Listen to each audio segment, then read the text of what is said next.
In Psalm 48, we get the reference to the power and the authority of God. Have you ever been in a place where you were lost and you had no idea how to get out? That every turn you made led you back to where you were?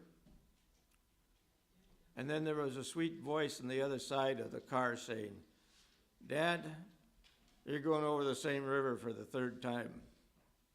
We were in a roundabout in Boston, and every street was named different, though it was on the same latitude. It was just going the same way.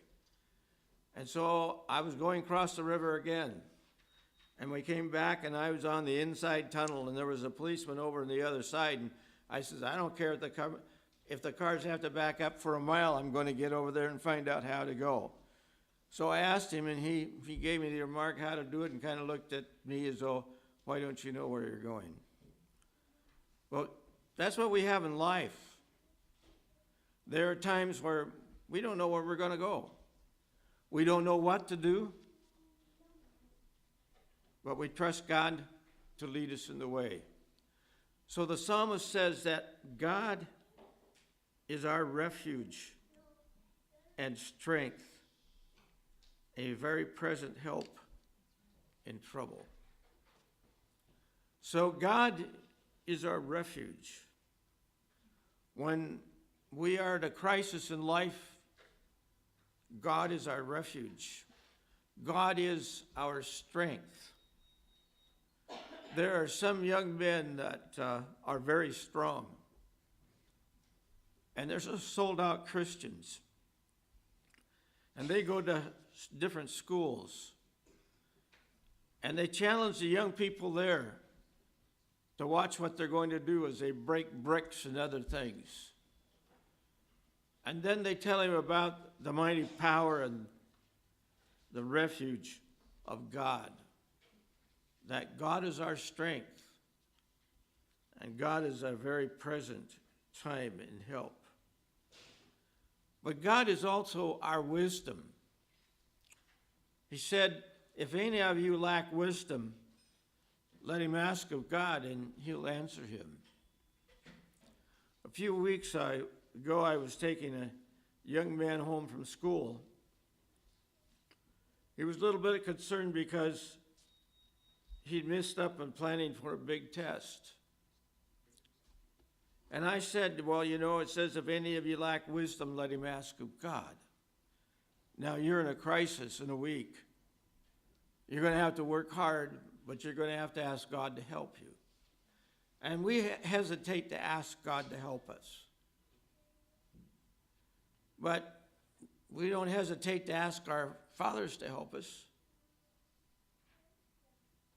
And so why not ask God? I need your help. I kind of goofed up on this, but I need your help. And so God is our strength, and he's our help in the times of trouble. I don't know what God's going to do in this church, but I know that my job here is to teach the gospel and leave the rest to him. There are things that I thought would be really advantageous for us. It was a birth of a vision, and we dribbled along until the river wasn't even much of a river. So I experienced the death of a vision. And then I thought another thing would work out and be an asset to us. It was like the same river, only it dried up. So we wait upon God. We ask God for wisdom and understanding.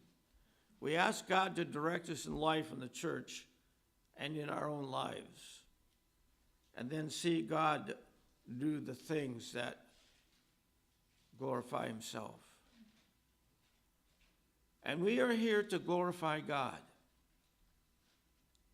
5 years ago or so, A man asked me what I was going to do because the church had broken apart. And I said, God hasn't told me to leave. And he says, that's not a good enough answer. And I said, okay, what's your answer?